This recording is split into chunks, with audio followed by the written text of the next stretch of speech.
ప్రతి క్షణం సమాజం కోసం మీ మిత్ర న్యూస్. ఒక నాయకుడు ఎలా ఉండాలి, ప్రజలతో ఎలా మెలగాలి, ఎలా వారికి తోడుగా ఉండాలి అంటే తెలంగాణ రాష్ట్రం మొత్తం మీద మన మాజీ మంత్రి సీనన్ననే ఒక్కరే ఉన్నారని కౌన్సిలర్ శ్రీనివాసరెడ్డి అన్నారు. ఆదివారం స్థానిక టీఆర్ఎస్ పార్టీ కార్యాలయంలో ఆయన మాట్లాడుతూ మన పార్టీలో ఉన్న కొందరు అన్ని చేసుకొని ద్రోహం చేసి వెన్నుపోటు పొడిచారని, కానీ మనమందరం నిలబడదామని, కొట్లాడదామని, మన పార్టీని, మన సీనన్నను నిలబెట్టుకుందామని, కలబడదామని ఆయన అన్నారు. తన పార్టీ నేతలే కొంతమంది వెన్నుపోటు పొడియడం వలన సీనన్న విజయానికి దూరం అయ్యారని, ఇంతకాలం సీనన్నతో సాఫీగా మా ప్రయాణం జరిగిందని, భవిష్యత్తులో కూడా అందరం కలిసి బీఆర్ఎస్ పార్టీని, సీనన్నను గెలిపించుకుంటామని ఆయన అన్నారు.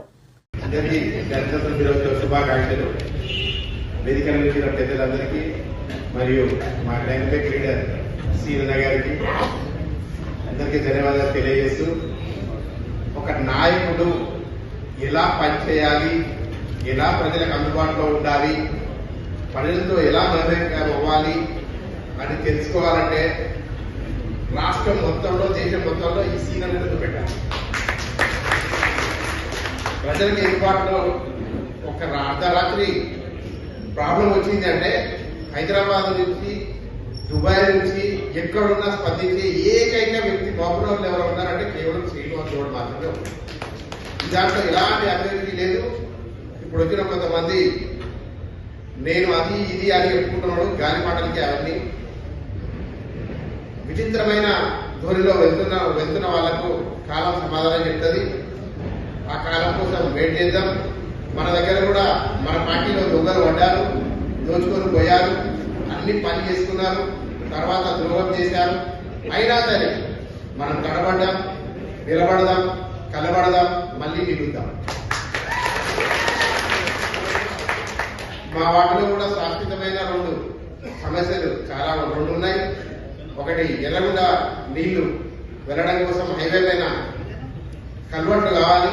దానికోసం సాయశక్తులా పనిచేశాం, కానీ దాన్ని చేరుకోలేకపోయాం.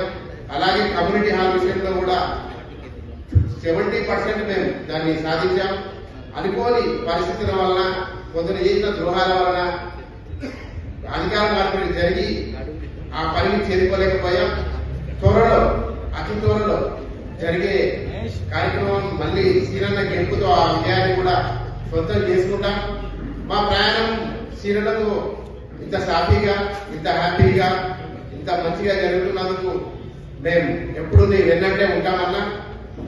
ఇక మిగతా వాళ్ళు కూడా ఈ రోజు వరకు ఎలా ఉన్నారో రేపటి నుంచి కూడా ఇంతకన్నా ఉత్సాహంతో మనమందరం ఉండి అన్నను మళ్ళీ పూర్వవైభవం తీసుకురావడానికి ప్రయత్నం చేయాలని అందరినీ కోరుతూ నాకు అవకాశం ఇచ్చినందుకు ధన్యవాదాలు.